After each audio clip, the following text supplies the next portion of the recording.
ever humble, deflected the occasional compliments he received about his role in the confrontation. Just doing what anyone would do, he'd say, though Emily knew better. She had seen firsthand how exceptional his courage and composure were, and she wasn't shy about letting him know. "You're more than just a fighter, Mike," she told him one evening as they sat together on the porch. "You have this way of making people feel safe. It's not just about what you can do, it's who you are."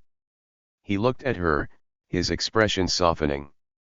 "And you have a way of making me want to be better," he replied. "You're stronger than you give yourself credit for, Emily. You didn't back down out there. That's just as important as anything I did." In the weeks that followed, Emily found herself reflecting on the events of that day and the lessons they carried. She realized that bravery wasn't always loud or flashy. Sometimes, it was as simple as standing your ground, as quiet as refusing to let fear control you. And sometimes, it meant leaning on the people you trust most, knowing they have your back. She started to notice courage in small, everyday acts, in the mother who stood up for her child at the school meeting, in the elderly man who continued to walk the park trail despite his aching knees, and in the young girl who had approached her with wide-eyed admiration. Emily began to embrace her role as an inspiration to others, even if it felt a little strange at first. She shared her story when people asked, but she always made sure to highlight the broader lesson. "It's not about being fearless," she'd say. "It's about choosing to act, even when you're scared." One evening, as the sun dipped below the horizon and painted the sky in hues of gold and lavender, Emily sat with Mike on their porch.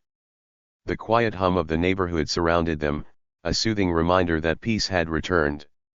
"I've been thinking," Emily said, breaking the silence. "What happened that day wasn't just about us.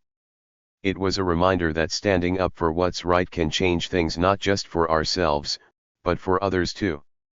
Mike nodded, his gaze fixed on the horizon. "People need to see that it's possible to push back against fear," he said. "To stand up and say, 'Enough.' Sometimes, that's all it takes to inspire someone else to do the same." Emily leaned her head against his shoulder, her heart full. "Do you think those bikers learned anything from all this?" she asked. Mike chuckled softly. "If they didn't, they've got bigger problems than I can solve," he said. "But I like to think they won't forget what happened anytime soon." In the days that followed, the park seemed livelier than ever. Families gathered for picnics, children played freely, and the once unspoken fear that had lingered after the bikers' presence was replaced by a renewed sense of community. People were more connected, more willing to look out for one another. Emily often found herself at the center of conversations, her story serving as a catalyst for others to share their own experiences of resilience and strength. She realized that her quiet courage had sparked something bigger, a ripple effect that touched everyone around her. One afternoon, a young woman approached Emily while she was walking Bailey. "I just wanted to say thank you," she said, her voice shy but sincere. "Hearing what you went through made me realize I don't have to stay quiet when something feels wrong. You gave me the courage to speak up." Emily felt a lump form in her throat, her chest swelling with pride. "That means more than you know," she said, her voice warm. "Sometimes, all it takes is one small act of courage to make a big difference." As the weeks turned into months, the events of that day became a story that was shared and retold, each version carrying the same core message: never underestimate someone based on their appearance. Emily's journey reminded people that strength comes in many forms, and that even in the face of adversity, there is always a choice to be brave. For Emily and Mike, life settled into a comforting rhythm. They continued their morning walks, their bond stronger than ever. Bailey remained their loyal companion, his wagging tail a constant source of joy. And while the memory of that confrontation would always linger, it was no longer a source of fear. Instead, it stood as a testament to their resilience, their love, and their unwavering belief in each other. As they walked hand in hand, the sun breaking through the clouds, one thing was clear: the world might be unpredictable, but together, they could face anything. Because behind every quiet exterior, there might just be a force waiting to be reckoned with. And in Emily's case, she had Bailey and a husband who was more than capable of delivering that lesson.